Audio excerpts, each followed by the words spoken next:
Meu amado irmão, minha amada irmã, você irá assistir agora mais um vídeo de ensinamento bíblico fundamentado na graça do nosso Senhor Jesus. Certamente você será abençoado, portanto deixa o teu like, comente, compartilhe o nosso vídeo, participe você também nessa maravilhosa obra de Deus.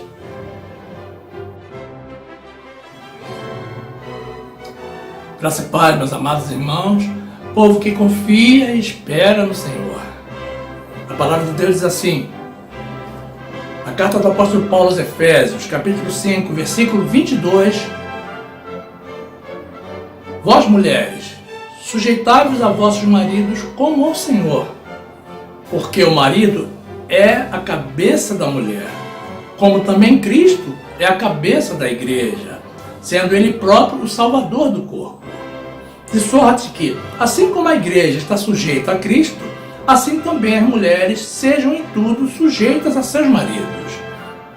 Vós, maridos, amai vossas mulheres, como também Cristo amou a igreja e a si mesmo se entregou por ela, para santificar, purificando-a com a lavagem da água pela palavra, para apresentar a si mesmo igreja gloriosa, sem mácula, nem ruga, nem coisa semelhante, mas santa e irrepreensível. Assim devem os maridos amar as suas próprias mulheres, como a seus próprios corpos. Quem ama a sua mulher, ama-se a si mesmo, porque nunca ninguém odiou a sua própria carne. Antes, a alimenta e sustenta, como também o Senhor a igreja, porque somos membros do seu corpo, da sua carne e dos seus ossos. Por isso, deixará o homem seu pai e sua mãe, e se unirá à sua mulher, e serão os dois numa carne. Grande é este mistério, digo, porém, a respeito de Cristo e da igreja. Assim também vós, cada um em particular, ame a sua própria mulher como a si mesmo, e a mulher reverencie o marido. Glórias e honras ao nosso Senhor Jesus.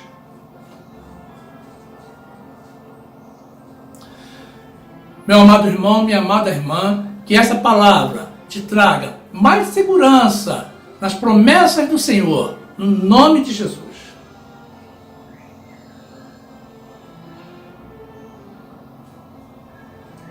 Meus amados irmãos, minha família em Cristo, povo que vai viver a eternidade com Jesus. Casaram e foram felizes para sempre. Isso, meus amados, é coisa de final de novela. E não de início de uma vida a dois. O casamento pode te proporcionar grandes momentos de felicidade.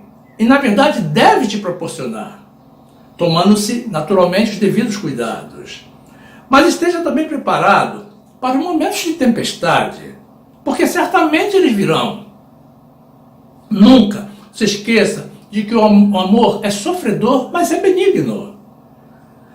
Como ensinamos no volume 1 dessa série, chamada Encontros e Desencontros, nunca tome a decisão de se casar para ser feliz, mas sim para fazer alguém feliz e ser feliz através da felicidade dessa pessoa. Quando no casal, cada um está imbuído em fazer o outro feliz, os períodos de felicidade tendem a ser mais longos e os problemas que surgirem serão mais fáceis de superar. Sejamos sábios, irmãos. Primeira carta do apóstolo Paulo aos Coríntios, capítulo 13, versículo 4, diz assim a palavra de Deus. O amor é sofredor, é benigno. O amor não é invejoso. O amor não trata com leviandade. Não se ensoberbece. Não se porta com indecência. Não busca os seus interesses. Não se irrita. Não suspeita mal. Não folga com injustiça, mas folga com a verdade. Tudo sofre. Tudo crê. Tudo espera. Tudo suporta. Casamento, meus amados irmãos, vida nova para duas almas que se amam. E grande responsabilidade perante a sociedade e perante Deus. A partir de então, não são mais dois, mas serão apenas um. E para serem um, precisam estar em unidade, em conformidade, pensando de forma semelhante e buscando os mesmos objetivos. O casamento é a infraestrutura, o princípio da construção de uma família e de todos os sonhos que foram compartilhados durante um tempo de namoro. Se tudo foi planejado com amor e cuidado, tem tudo para dar certo, porque até mesmo os problemas que surgirem serão secundários e passíveis de solução. Mas as estatísticas dizem que a cada 3 casamentos realizados, meus amados, um termina em divórcio. E a estatística hoje é a mesma, tanto para o mundo quanto para o povo evangélico. Onde será que o ser humano e o povo de Deus estão errando? Como vimos no trecho bíblico que apresentamos no início, meus amados, serão os dois numa carne. Uma carne significa uma cabeça, um ideal, uma mesma palavra. Afinal, qualquer corpo ou instituição com 2 cabeças é um monstro. E sendo uma só carne, os conflitos são minimizados, porque em sã consciência, ninguém contende consigo mesmo. Muitos casais são uma carne na hora do sexo e depois se dividem, mas a ordem do Senhor é para sermos uma unidade durante todo o tempo. E quem se casa apenas por uma atração sexual ou espera viver de sexo o tempo todo, já começou errando. Ainda no trecho inicial que apresentamos, a palavra de Deus nos ensina que a mulher deve se sujeitar a seu marido, porque ele é o cabeça dela e da família, e que o marido tem a responsabilidade de tratá-la com amor e respeito. Meus amados, isso é a ordem de Deus. Naturalmente, os movimentos feministas são frontalmente contrários a essa orientação divina e sugerem a existência de 2 cabeças naquilo que agora é uma só carne. Certamente, essa é uma das grandes causas da falência múltipla dos casamentos nos dias de hoje. Livro de Mateus, capítulo 19, versículo 4, diz assim a palavra do Senhor. Ele, porém, respondendo, disse-lhes: Não tendes lido que aquele que os fez no princípio, macho e fêmea os fez? E disse: Portanto, deixará o homem pai e mãe, e se unirá à sua mulher, e serão os dois numa só carne. Assim, não são mais 2, mas uma só carne. Portanto, o que Deus ajuntou, não separe o homem. Depois, na carta do apóstolo Paulo aos Colossenses, capítulo 3, versículo 18, diz assim a palavra de Deus: Vós, mulheres, estáis sujeitas a vossos próprios maridos, como convém ao Senhor. Vós, maridos, amai a vossas mulheres e não vos irriteis contra elas. Falo, meus amados, com a experiência de que já desfez 2 casamentos. Naturalmente, antes da minha conversão, antes de conhecer a esse Jesus maravilhoso, a quem sirvo hoje com tanto amor. Com essa experiência acumulada, lhes confesso que eu posso não saber tudo, como certamente, efetivamente não sei, a respeito da fórmula para um casamento feliz. Mas certamente, agregando agora o conhecimento bíblico que hoje eu tenho, sei o que devemos evitar para não termos uma união infeliz e passageira. E é com base nesse conhecimento que eu estou autorizado pelo Senhor a falar sobre o casamento, essa instituição criada por Deus para ser indissolúvel. O casamento precisa ser tratado pelos homens, meus amados, com a mesma seriedade com que o Senhor o trata. Afinal, o matrimônio é uma das dádivas de Deus para nós. Deus quer que nos casemos. E quando isso acontece, meus amados, somos alvos das bênçãos do Senhor. Mas ponha sempre Deus no teu casamento. Antes de tomar qualquer decisão, ore sempre ao Senhor pela confirmação da vontade dEle. Então, ore pela unidade da tua casa, para que Ele vos dê paz, amor e sabedoria, e mantenha anjos guardando a relação de vocês. Livro de Provérbios, capítulo 18, versículo 22, diz assim a palavra de Deus: aquele que encontra uma esposa acha o bem e alcança a benevolência do Senhor. Meus irmãos, precisamos manter no casamento o mesmo amor que tínhamos durante o namoro. Existem pessoas, tanto homens quanto mulheres, que relaxam, não se cuidam mais. É como se o parceiro já estivesse fisgado e agora você é o mesmo. Isso é um grande equívoco. Tanto o homem quanto a mulher devem continuar a se produzir um para o outro.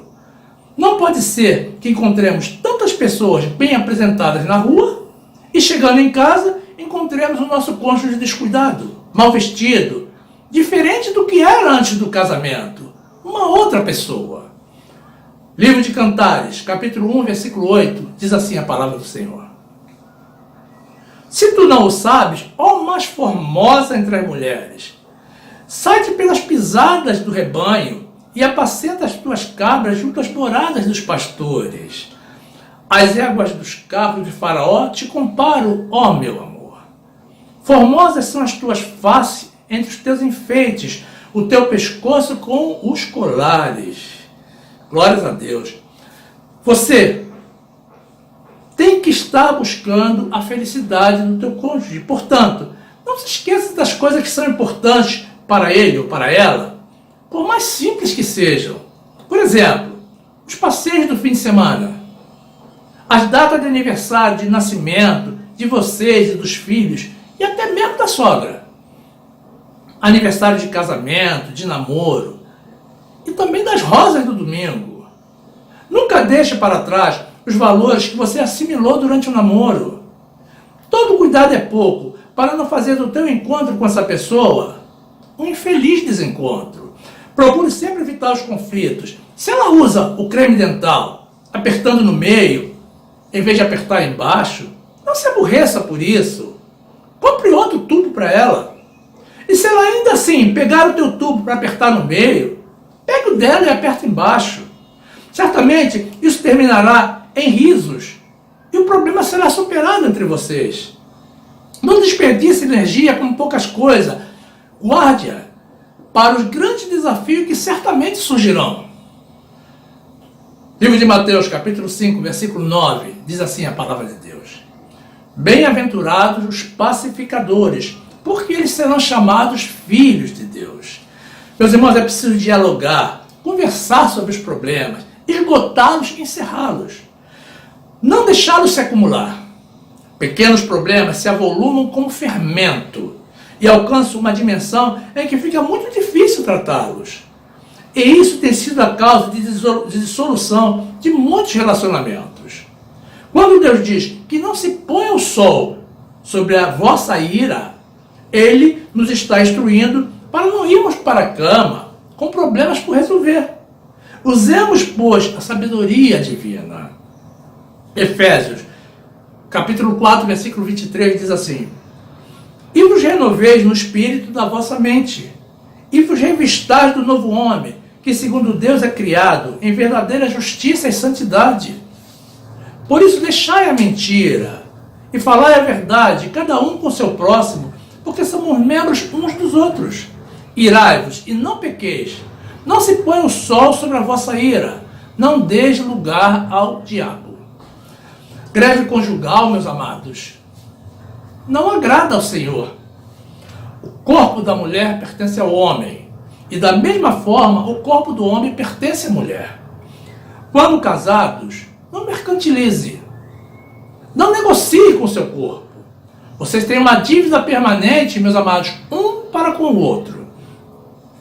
1 de Coríntios, capítulo 7, versículo 3, diz assim: o marido pague à mulher a devida benevolência, e da mesma sorte a mulher ao marido. A mulher não tem poder sobre o próprio corpo, mas tem o marido. E também da mesma maneira, o marido não tem poder sobre o próprio corpo, mas tem a mulher. Adultério, meus amados, é pecado, até mesmo no pensamento. Existem casais que mantêm relações extraconjugais com consentimento mútuo E dizem que por ser consentido não é traição. Ora, pode até não ser traição para com o cônjuge, não vou nem entrar nesse mérito, mas certamente, com toda certeza, é pecado contra Deus. Livro de Hebreus, capítulo 13, versículo 4, diz assim a palavra do Senhor: Venerado seja entre todos o matrimônio e o leito sem mácula. Porém, aos que se dão à prostituição e os adúlteros, Deus os julgará. Livro de Mateus, capítulo 5, versículo 27, diz assim: Ouviste o que foi dito aos antigos, não cometerás adultério. Eu, porém, vos digo que qualquer que atentar numa mulher para cobiçar, já em seu coração cometeu adultério com ela. Perdoe sempre, meu amado. Você também erra. O perdão é um ato de amor. Perdoe-se mutuamente. É a ordem do Senhor. E retire essa máscara de soberba. Você não é melhor que o teu cônjuge, nem tampouco pior. Afinal, vocês são um ou são dois?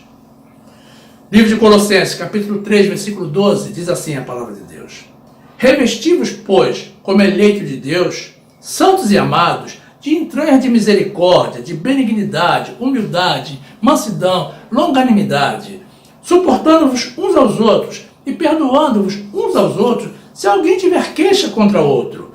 Assim como Cristo vos perdoou, assim fazei vós também. E sobre tudo isso, revesti-vos de amor, que é o vínculo da perfeição, e a paz de Deus, para a qual também fostes chamados em um corpo, domine em vossos corações e sede agradecidos. Meus amados, separação. Separe-se das coisas que vos afastam um do outro, porque essas coisas também os afastam de Deus. Do orgulho, da arrogância, do egoísmo, do desamor, do ciúme doentio e de tudo que você já sabe que não faz bem para a relação de vocês. Primeira carta do apóstolo Paulo aos Coríntios, capítulo 7, versículo 10, diz assim: Todavia aos casados mando, não eu, mas o Senhor, que a mulher não se aparte do marido. Se porém se apartar, que fique sem casar, ou que se reconcilie com o marido, e que o marido não deixe a mulher. Depois, na carta do apóstolo Paulo aos Efésios, capítulo 4, versículo 31, diz assim a palavra de Deus: Toda amargura, e ira, e cólera, e gritaria, e blasfêmia, e toda malícia, sejam tiradas dentre vós. Antes, sede uns para com os outros benignos, misericordiosos, perdoando-vos uns aos outros, como também Deus vos perdoou em Cristo. Depois, no livro de Mateus, capítulo 5, versículo 31, a palavra de Deus diz: Também foi dito, qualquer que deixar sua mulher, dê-lhe carta de desquite. Eu, porém, vos digo que qualquer que repudiar sua mulher, a não ser por causa de prostituição, faz que ela cometa adultério. E qualquer que casar com a repudiada, comete adultério. Vocês conhecem, meus amados, o poder das palavras. Deus criou o mundo usando apenas palavras. E tudo que confessamos com as nossas bocas tem poder extraordinário. Tanto que quando confessamos o nome do Senhor Jesus, crendo em nossos corações, somos salvos. Vocês se lembram daquele dia tão feliz em que vocês subiram ao altar para proclamar e formalizar uma união de amor? Vocês se lembram do compromisso formalizado? Das promessas que vocês voluntariamente fizeram e concordaram? Pois é, na saúde e na doença, até que a morte os separe. Não foi assim? Pois bem, isso foi ligado na terra, meus amados, e está ligado nos céus até os dias de hoje. Então, você que quer porque quer separação, diga-me uma coisa: posso começar a orar ao Senhor para que Ele te envie a morte, para que se proceda a essa separação? Não era até que a morte os separe? O Senhor está aqui, entre nós, esperando, meu amado, minha amada, pela tua resposta.